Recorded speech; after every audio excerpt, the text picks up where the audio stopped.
今日成為余仁生行政總裁嘅余義明，係余東璇第7個仔余經文嘅大仔。余經文喺美國大學畢業之後，喺1947年喺香港工作咗1年。余義明亦都喺當年出世。其後，余經文同家人翻到新加坡，喺余東璇旗下嘅利華銀行做嘢。而余義明早年亦都到英國讀法律。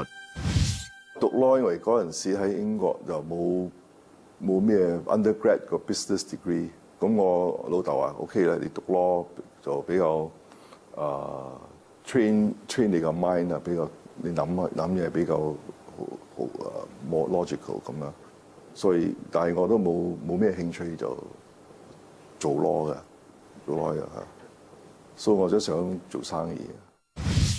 翻到新加坡之後，余義明先後喺銀行、證券同電腦業工作，直到1989年，佢決意加入余仁生，要幹一番事業。余仁生發展到今日，余氏第3代已脫離生意嘅權力核心，由余義明為首嘅第4代全面接管。依家余仁生嘅門市同診所已遍佈亞太地區。喺第3代掌舵期間，由於余氏家族成員眾多，從余東璇興起家族生意，直至到余義明接手，家族中人經歷咗好多年嘅爭議。余東璇喺戰前1941年喺大埔嘅別墅逝世，享年63歲。剩落嚟嘅遺產就由大仔余經注領導嘅遺產信託人平均分配俾余東璇嘅各個妻兒。余義明話：佢哋有想過將所有余東璇嘅產業集團式經營，但係將遺產平分之後，就令到余家事業好難發展。我啲 uncles 咧，佢哋好多有自己嘅生意，咁又冇咩興趣管理個阿爺嗰啲留翻嗰啲生意啊。So over time 咧，佢就有啲 uncle 又過咗身啦，就佢嗰啲 family 又要錢啦，咩咁就所以係咁樣啲。余仁生喺50至90年代進行過多次嘅企業重組，先後將新加坡、馬來西亞同香港嘅余仁生私有化，將余東璇嘅3笪地方嘅產業分開。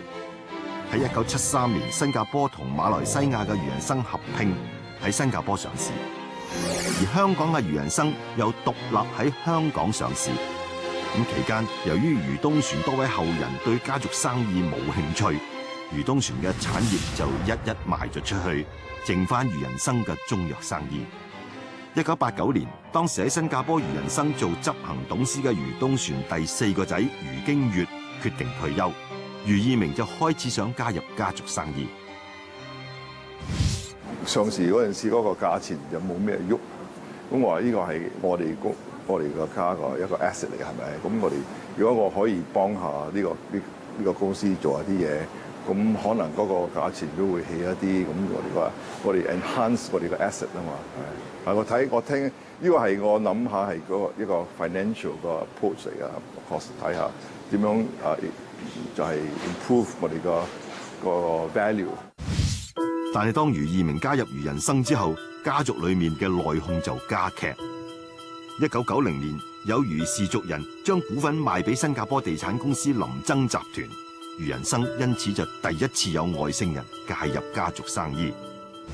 嗰陣時咧係好似好大件事啦。But on hindsight， 你睇翻係 actually 嗰個係最好嘅，賣俾一個人，咁我係可以同林曾買翻噶嘛。佢嗰啲 uncle 唔會賣俾我。余義明聯同堂弟余義芳同幾個堂兄弟喺1993年從林曾集團手上買翻新加坡余仁生嘅股份。喺收購之後，香港同星馬嘅余仁生實質上已經變成咗2間獨立公司。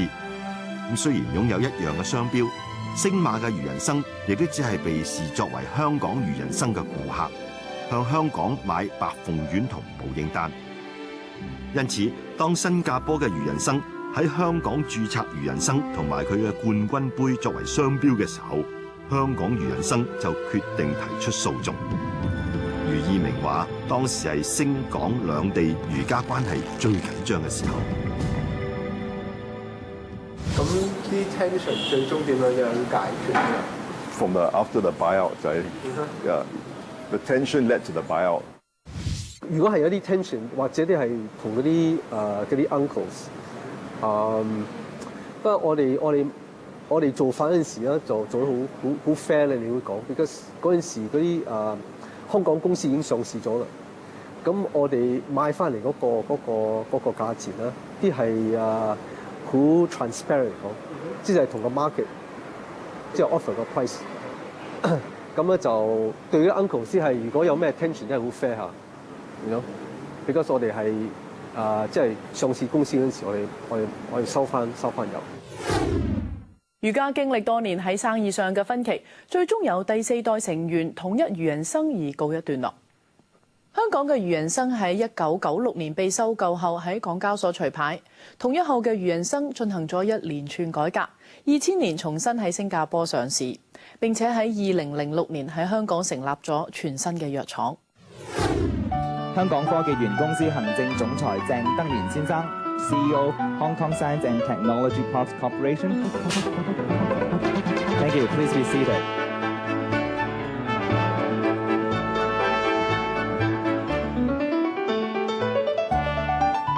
以前嘅余人生咧，俾人哋一種比較古老啲，係比較上咗年紀嘅人至去幫襯嘅。但係而家已經係趨向年青化咗㗎啦。咁就算我哋啲同事咧都比較年青啲、後生啲，同埋有啲朝氣㗎啦，同埋比較配合個潮流，係多元化好多㗎啦。收銀機就係單收到客人嘅錢，就連埋單咧就係一直咁樣去一撳個掣咁啊 fit 咗佢去嗰個收銀嗰度，收完錢咧佢就會彈翻過去，俾翻另一個櫃位，咁啊送翻俾客人，咁啊時間會縮短好多嘅。咁我哋老闆亦都覺得有保留嘅價值，同埋一種懷舊嘅感覺。佢舊款嘅嗰啲藥價好高啊，啲櫃桶係好高啊，咁啊啲舊價喺嗰邊，咁啊我啲嘢咧就樓上掉落嚟咯。好舊啊，有呢個即係藥材鋪係黑掹掹，我記得啊。咁咧就嗰陣時，我記得每次我如果有咳啊、傷風咳啊，就媽媽就帶我哋呢度就執藥，就翻去我記得又係煲咗藥，又好家人飲嘅，又苦苦地嘅。不過知道我記得呢啲藥咧就對我身體又好嘅，所以就喺以前都有嚟過。現時掌權余人生嘅已經係第4代，佢哋直言接手余人生，除咗因為佢係家族生意之外，最重要嘅就係佢哋相信中藥業嘅潛力。壯大嗰陣時咧，就我有一個時期咧，我係做health supplement 嘅生意。咁我覺得，除咗即係睇醫生嗰啲嘢，我覺得即係好多人啲。即係對佢身體好 important 啦，咁咧就之前係佢哋覺得一時嘅醫生唔係醫得晒佢哋啲病啊，一時好多病咧就佢哋想即係 prevention 先，即係唔好即係咁樣，咁咧就嗰陣時我睇到嗰度清楚出嚟啦，嗰個之後睇得到個醫療生意啦，即係中藥生意啊，就有好大嘅 potential。我覺得 TSM 有嗰陣時冇好多人係冇咩興趣，佢要叫做 TSM 係叫做 sunset industry 嚟嘅嗰陣時。咁但係我覺得 TSM 有好多 potential。我諗要睇下 potential 先啦，但係睇完個 potential， 你話 OK 有 potential，and 同埋咧 on top of that 係我哋呢個公司係有我哋個名喺度。都要有啲 pride 喺嗰度啦。早年香港華人視香港為臨時居地，死後亦都唔會喺香港安葬。馮平山向政府爭取建立華人永遠墳場，對建立華人以香港為家嘅意識起咗重要作用。1931年馮平山過身，佢嘅家人將佢安葬喺呢個墳場。佢嘅仔馮炳芬死後亦安葬在此。想知道馮家嘅故事，請睇下一集《助學相家》。